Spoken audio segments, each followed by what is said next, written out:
Hello po sa inyong lahat mga ka-crypto. Ako po si Pinoy Crypto Trader at sa video na ito ay atin pong pag-uusapan ang aking technical analysis dito po kay Solana ngayon pong January 3 taong 2025. Pero quick update lamang po tayo rito kaya diretso na po tayo sa pagte-technical analysis sa kanyang daily chart time frame na ito.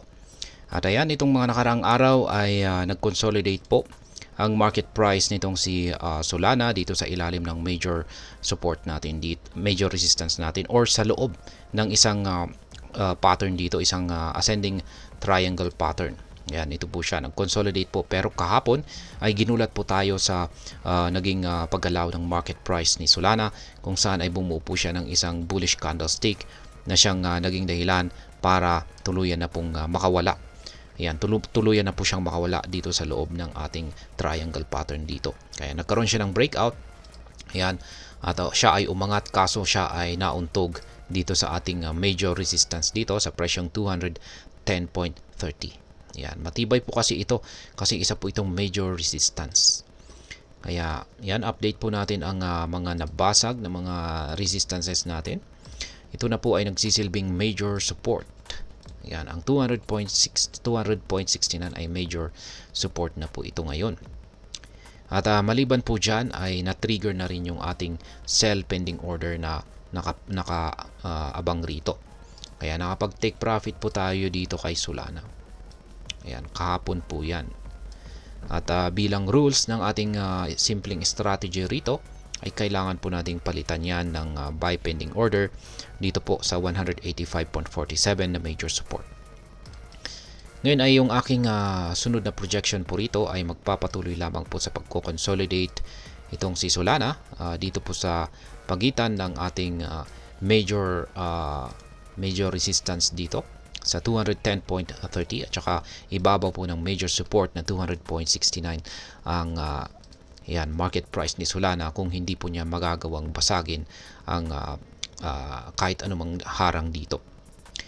Yan, pero base po sa nakikita ko rito, ayan, mapapansin natin na lumiliit na yung sukat ng ating Hallstrom indicator at ayan na po, may nabubuo na po tayong kulay blue na QQE bars. Ibig pong sabihin ay mukhang magti-take over na yung mga bulls.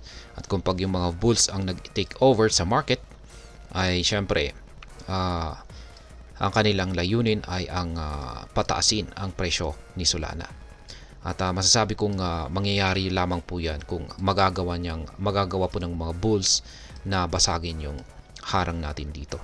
Ayan, ang 210.30 na major resistance at saka ayan, upper portion ng ating pattern dito. Nasabi kong upper portion po yan kasi meron po tayong mas malaking triangle pattern dito. Ayan, extend po natin ito.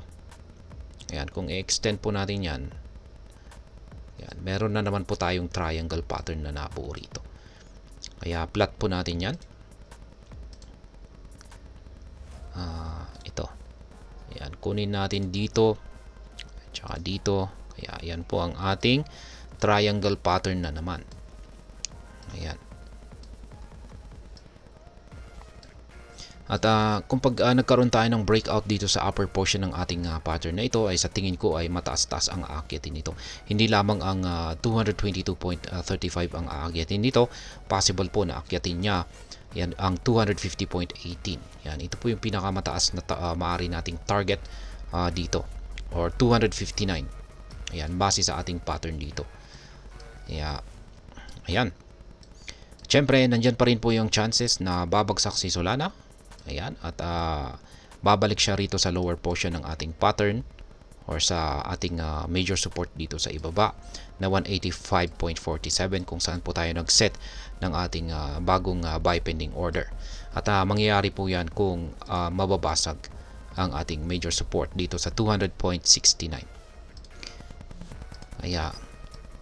Ayan, sa mga projections ko po na ito ay mukhang gaya ng aking sinabi kanina ay mukhang nagbabago na po ng trend direction si Solana.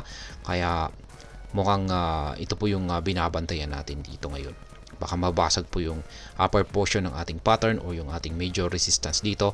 At kung pag nangyari po yan ay mataas ang chances na baka lilipad itong si Solana patungo rito sa $250.18 or sunod na major resistance. At ayan, sa mga bago lamang po rito ay check na lamang po ninyo ang description ng video na ito para malaman kung anong platform at mga indicators ang ginagamit ko dito. At hanggang dito na lamang po tayo sa video na ito mga ka-crypto. Marami pong salamat sa panonood. Ingat po tayo lagi at God bless po sa ating lahat.